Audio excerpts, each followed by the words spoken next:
ದಕ್ಷಿಣ ಕನ್ನಡ ಜಿಲ್ಲಾಡಳಿತ ಕೊರೋನಾ ನಿಯಂತ್ರಿಸುವಲ್ಲಿ ಹಾಗೂ ಇದು ವ್ಯಾಪಕವಾಗಿ ಹರಡುತ್ತಿರುವುದಕ್ಕೆ ಕಾರಣವನ್ನ ಕಂಡುಹುಡುಕುವಲ್ಲಿ ಸಂಪೂರ್ಣ ವಿಫಲವಾಗಿದೆ ಎಂದು ಕೆಪಿಸಿಸಿ ಮಾಧ್ಯಮ ಸಂವಹನಕಾರ ಹಾಗೂ ದಕ್ಷಿಣ ಕನ್ನಡ ಜಿಲ್ಲಾ ಕಾಂಗ್ರೆಸ್ ಮಾಧ್ಯಮ ವಕ್ತಾರ ಎಸಿ ವಿನಯರಾಜ್ ಆಕ್ಷೇಪಿಸಿದ್ದಾರೆ. ದಕ್ಷಿಣ ಕನ್ನಡ ಜಿಲ್ಲಾಧಿಕಾರಿಯವರನ್ನ ಸ್ವತಂತ್ರವಾಗಿ ಕೆಲಸ ಮಾಡಲು ಇಲ್ಲಿಯ ಸಂಸದರು, ಶಾಸಕರು ಹಾಗೂ ಜಿಲ್ಲಾ ಉಸ್ತುವಾರಿ ಸಚಿವರು ಬಿಡದ ಕಾರಣದಿಂದಾಗಿ ನಮ್ಮ ಜಿಲ್ಲೆ ಇನ್ನೂ ಕೂಡ ಕೊರೋನಾ ಮುಕ್ತವಾಗಿದೆ ಹಾಗೂ ಲಾಕ್ಡೌನ್ ಸಂದರ್ಭದಲ್ಲಿ ಕೊರೋನಾ ಪ್ರಕರಣ ಹೆಚ್ಚಾಗಿದೆ ಎಂದು ಅವರು ಆರೋಪಿಸಿದರು. ನಮ್ಮ ಜಿಲ್ಲೆಯಲ್ಲಿ ಈಗಲೂ 9 ಮಂದಿ ಕೊರೋನಾ ಪೀಡಿತರು ಚಿಕಿತ್ಸೆಯನ್ನ ಪಡೆಯುತ್ತಿದ್ರು. ಜಿಲ್ಲೆ ಆರೆಂಜ್ ವಲಯದಲ್ಲಿದ್ರು. ಕೊರೋನಾ ಮುಕ್ತ ಅಲ್ಲದಿದ್ರು. ಜಿಲ್ಲಾಡಳಿತ ಮೇ 4ರಿಂದ ಜಿಲ್ಲೆಯಾದ್ಯಂತ ಲಾಕ್ಡೌನ್ ನಿಯಮ ಸಡಿಲಿಸಿದೆ.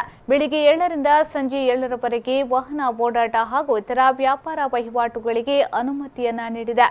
ಜಿಲ್ಲೆಯಿಂದ ಎಲ್ಲಾ ಹೊರ ಜಿಲ್ಲೆ ರಾಜ್ಯಗಳ ಕಾರ್ಮಿಕರನ್ನ ಈಗಾಗಲೇ ಅವರವರ ಊರಿಗೆ ಕಳುಹಿಸಿಕೊಡಲಾಗುತ್ತಿದೆ.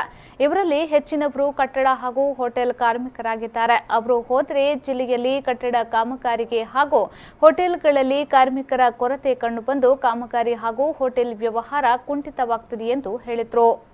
ಇಂಥ ಒಂದು ಸಂದರ್ಭದಲ್ಲಿ ಈ ಲಾಕ್ಡೌನ್ ನಿಯಮವನ್ನ ಸಡಿಲ ಮಾಡಿ ಬೆಳಿಗ್ಗೆ 7ರಿಂದ ಸಾಯಂಕಾಲ 7ರ ತನಕ ವಾಹನ ಓಡಾಟ ಇರ್ಬೋದು ಹಾಗೂ ಇತರ ವ್ಯಾಪಾರ ವಹಿವಾಟುಗಳಿಗೆ ಅನುಮತಿ ನೀಡಿದಂಥ ವಿಚಾರ ಜಿಲ್ಲೆ ಜನರನ್ನ ನಿಜಕ್ಕೂ ಕೂಡ ಇವತ್ತು ಆತಂಕಕ್ಕೆ ತಳ್ಳಿದೆ.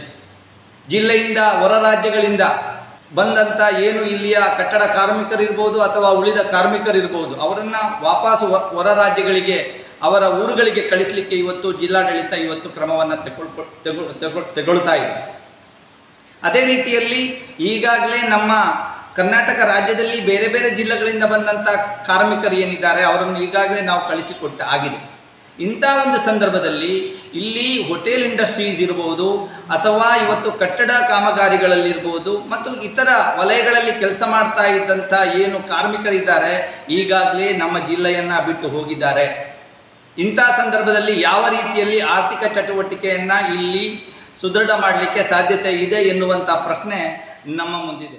ಇನ್ನು ಉಡುಪಿ ಜಿಲ್ಲೆ ಹಸಿರು ವಲಯದಲ್ಲಿದ್ದರೂ ಮಧ್ಯಾಹ್ನ 1 ಗಂಟೆಯವರೆಗೆ ಮಾತ್ರ ಲಾಕ್ಡೌನ್ ಸಡಿಲಿಕೆ ಮಾಡಲಾಗಿದೆ.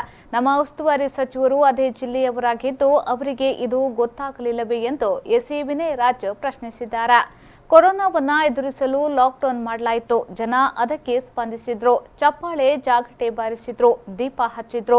ಸರ್ಕಾರ ನೀಡಿದ ಆದೇಶದಂತೆ ಜನ ಮನೆಯ ಒಳಗಡೆ ಕಳೆದರು. ಆರ್ಥಿಕವಾಗಿ ಜನ ತೊಂದರೆಗೆ ಬಿದ್ರು.